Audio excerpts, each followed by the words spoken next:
करो, ठीक है? देवा भाऊ एक काम करो, देवा भाऊ एक काम करो, देवा भाऊ एक काम करो. टीईटीचा पेपर फुटला ना? जबाबदार कोण आहे? भुसे साहेब. कोण आहे? हा, भुसे साहेब एक काम करो, भुसे साहेब एक काम करो, भुसे साहेब एक काम करो. एमपीएससीचा पेपर ऑफलाईन, एमपीएससीचा पेपर ऑफलाईन, टीईटीचा पेपर फोडणाऱ्याला शिक्षा, टीईटीचा पेपर फोडणाऱ्याला शिक्षा. आपल्या इथं गोविंद पोलाट बी आलाय, गोविंद पोलाट. त्याला स्टेजवर याच्यानंतर ठीक आहे काँग्रेस बोलतील. यानंतर लक्षात घ्या, आपल्या स्पर्धा परीक्षा क्षेत्रामध्ये ज्या माणसानं खऱ्या अर्थानं कधी पुढे आला नाही पण मागून खऱ्या अर्थानं कृष्णाची भूमिका केली, हे सन्माननीय बाळासाहेब शिंदे सर आपल्यासोबत 2 मिनिटं हितगुज साधले. सर्वांनी एकदा जोरदार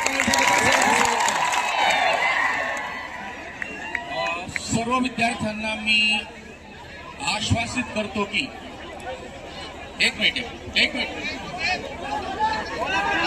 या लढाईमध्ये तुम्ही एकटे नाहीत, सर्व संचालक तुमच्या सोबत आहेत. आणि आपला हा लढा सनदशीर मार्गाने आणि शांततेने चालू राहील.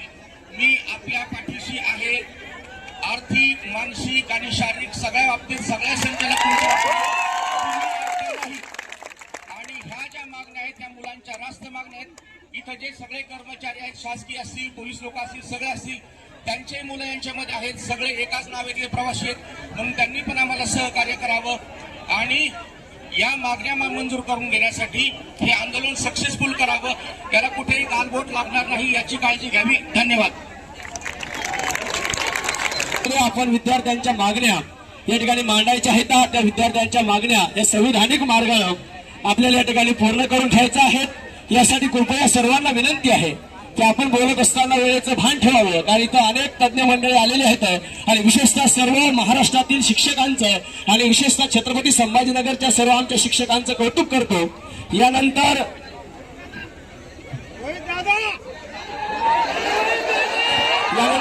खऱ्या अर्थानं ज्या दिवशी आंदोलनाची रूपरेषा ठरली त्याच्या पहिल्या दिवसापासून आदरणीय रविराज भाऊ सावळे आपल्या सोबत आहेत. रविराज भाऊ सावळे यांना विनंती करतो की सर आपण वेळेचं बंधन पाळून या ठिकाणी लावल्या.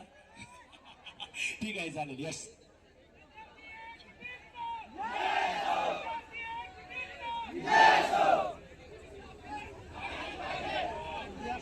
भारत माता की भारत माता की वंदे छत्रपती शिवाजी महाराज की डॉक्टर बाबासाहेब आंबेडकरांचा महात्मा फुलांचा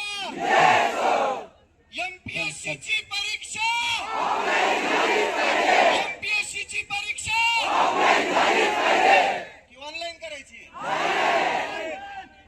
या राज्याची व्यवस्था, या राज्याचं प्रशासन असं झालंय इथं मटका फुटत नाही पण पेपर रोज फुटतात.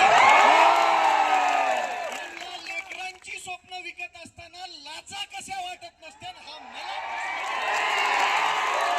लेकरू या शहरामध्ये येतं. हे शेतकऱ्याचं लेकरू आहे, पोटाला चिमटा काढतं, एका टायमाला जेवतं पण अभ्यास अगदी मन लावून करतं आणि शेवटी परीक्षेच्या आदल्या दिवशी समजतं की पेपरच गलपाटलाय.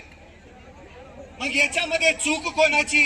सरकार बिलकुल नाही. याच्यामध्ये चूक आहे ज्या प्रशासनाने ही परीक्षा जाहीर केली होती, ज्या प्रशासनाने या परीक्षेचं नियोजन केलं होतं, त्या प्रशासनामध्येच काही दलिंदर भाडे बसलेले त्यांच्यावरती सगळ्यात पहिली कारवाई करून या दलिंदरांना जन्मठेपेची शिक्षा झाली पाहिजे. काय जन्मठेपेची शिक्षा झाली पाहिजे. दुसरी विनंती इथल्या सरकारला आहे, इथला प्रत्येक आयोग हा बुजगावणं. सरकारचं बुजगावणं. या बुजगावण्यांना बाजूला सारून तुम्हीच काय करा माहितीये का? ते एमपीएससीचा आयोग आहे ना तो बरखास्त करा आणि तुम्ही जे पेपर दुसऱ्याला देता का घ्यायला त्यांनाच द्या की एकदाच. कशाला आमचा उरावर बसवलेत का हे? MPSC ची परीक्षा ऑफलाईन होत नाही तोपर्यंत हा विद्यार्थ्यांचा एल्गार असाच होणार. आज आयुक्त आले, उद्या क्रांती चौक असेल, परवा